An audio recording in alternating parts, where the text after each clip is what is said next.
Wyoming, January. The sky was pale gray, the kind that swallowed sunlight whole. Snow stretched endlessly across the valley, wind slicing through bare pine trees like a quiet warning from the land itself. Claire Monroe lifted her heavy boots from the snow, one step at a time. In one arm, she carried a small bundle of firewood. The other clutched the collar of her frayed sweater tighter around her throat. She hadn't meant to go this far from the cabin, but the storm was coming sooner than expected. Her father waited at home, half paralyzed after a stroke. He could no longer speak, barely moved.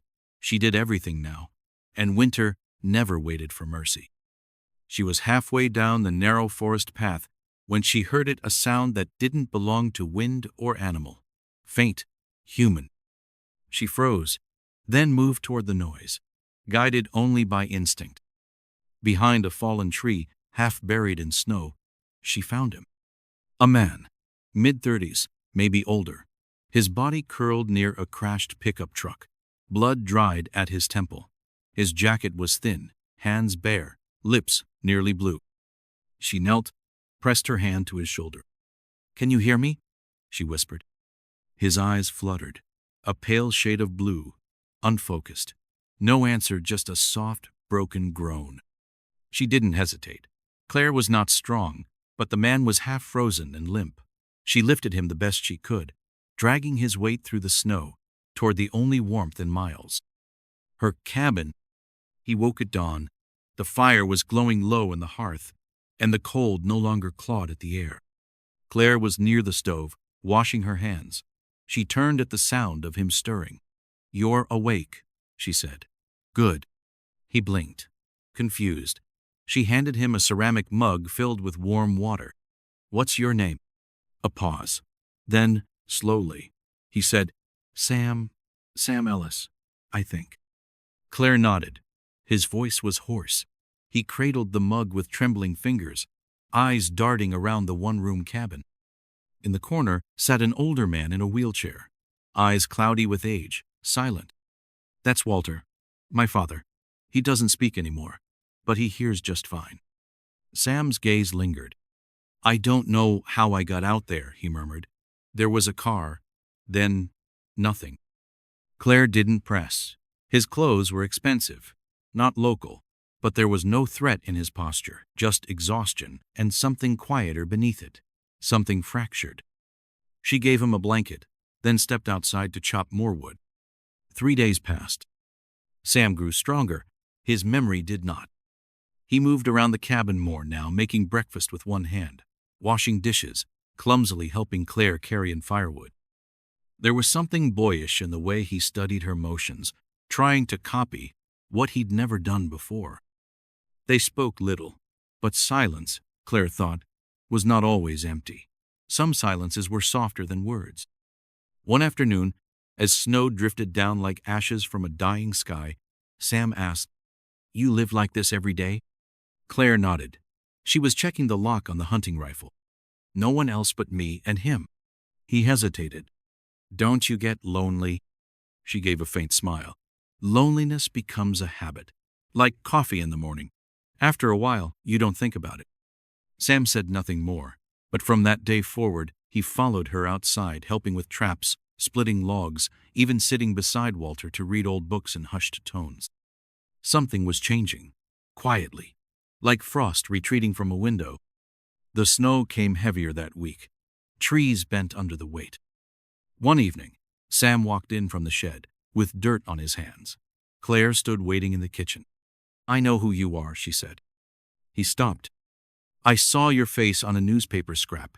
It was wrapped around a jar in the pantry. You're Samuel R. Ellis, CEO of Redwood Capital. Went missing 2 weeks ago." He didn't deny it, didn't speak. "I suppose you remember now," Claire added. Sam looked at his hands, calloused now in a way they'd never been before. "I do. Bits and pieces. I was about to kill a deal. A coal mine. Massive environmental damage. Someone on my team didn't like that." Claire waited. "My head of security, Greg Thomas. Been with me for years." He looked up. "I think he drugged me. Took my phone. Drove me out here. Left me to die." There was no drama in his voice, just a bitter steadiness. Claire glanced at the fire. If you plan on going back, you'd better do it soon, before the next storm. Sam left the morning after. The sky was colorless, not white, not blue, just washed-out silence above the trees. Claire walked him to the edge of the trail. A sled waited with 2 dogs and a quiet guide. Before stepping on, Sam turned to her. He placed something in her palm. A pocket watch, old, scratched, engraved with the initials EE. My grandfather's, he said. He used to say it kept time only when you were where you belonged. Claire closed her fingers around it. She didn't answer. Sam looked at her once more, long enough to memorize something. Then he climbed onto the sled and disappeared into the blur of snow and sky. The weeks that followed were long. Claire kept herself busy. She hauled wood, cleaned the rifle, repaired a leak in the roof with a tarp older than she was. The snow came heavier now, folding the world into silence. She didn't speak of Sam, but Walter noticed. He watched her glance at the path each morning, watched her sit by the window with the broken watch in her hand at dusk.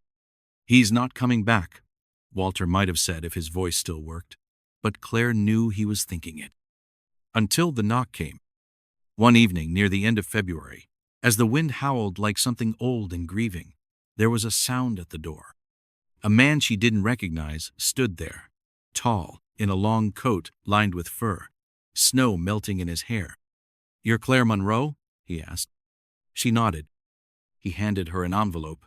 It was sealed. No return address. Just her name in black ink. "It's from Mr. Ellis," the man said. "He's waiting for you." Claire closed the door slowly after him. The fire crackled behind her. Her hands didn't shake, but her breath caught, just a little, as she opened the letter. There was no promise in the words, just one simple sentence. "Come if you want to see the life I'm trying to build." And beneath it, a plane ticket. One way, Chicago. Chicago was unlike anything Claire had ever seen. The city moved like a heartbeat under glass and stone. Buildings scraped the low-hanging clouds. People brushed past her like water around a rock. She didn't bring much. The pocket watch, her father's old scarf, and herself. The driver met her at the gate, quiet, polite. He didn't speak as the car wove through the snow-dusted streets. Claire kept her eyes forward. The building was all steel and windows. A tower, cold in its elegance. Sam was waiting inside. He looked different, clean-shaven, tailored coat, the kind of man who could move empires with his voice. But when he saw her, he smiled not with the confidence of a CEO, but the quiet relief of someone who had been holding their breath. "Claire," he said, simply. She stood still, took in the space behind him, wide, silent, expensive, but not cold. "I came," she said. "I wasn't sure you would." Claire looked at him. "Why did you ask me?" He hesitated, then stepped closer. "Because you saw me when I didn't know who I was. And I think I became someone better there. Because of you." She didn't answer. Not yet. So he led her into another room. A long table, plans spread across it. The Monroe Foundation. A nonprofit, focused on rural recovery, disaster preparedness, grants for families like hers, not charity infrastructure, education, renewable heat systems, clean water. "I couldn't fix what happened to me," Sam said, "but maybe I can make something that helps people who live the life I only survived for a week." Claire looked at the name on the draft proposal. "You used my name. I wouldn't be standing here without it." There was nothing grand in her response, no dramatic pause. Just a quiet truth. "I believe you." That night, as they walked along the edge of the lake, snow drifting like ash, Sam stopped. "I love you," he said. "Not just for what you did, for who you are, for what you reminded me I could be." Claire watched the city reflect across the water. So much light, so much noise. "Then come back," she said. He frowned. "To Wyoming?" "No," she said. "To yourself. That's the only way this means anything." He didn't answer right away. But weeks later, he showed up at her door again. Not with cameras, not with reporters. No suit, no driver, no power behind his name. Just Sam, a man in a wool coat, carrying a duffel bag and a notebook full of plans.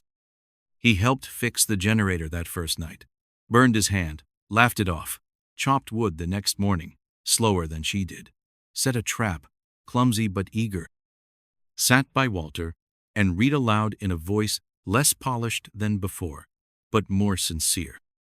And slowly, he stayed. Through thaw and bloom, through wind and ash, through all the quiet, ordinary days. One evening, as the northern lights stretched above them like silent music, Sam turned to her. "Claire," he said, "can I stay?" She took his hand.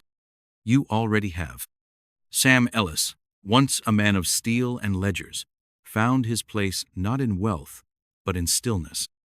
Claire Monroe, a woman born in silence and snow, opened the door to a different kind of survival, one that holds love in both hands and lets it breathe.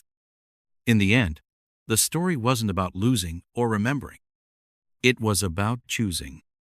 And they both did. Together,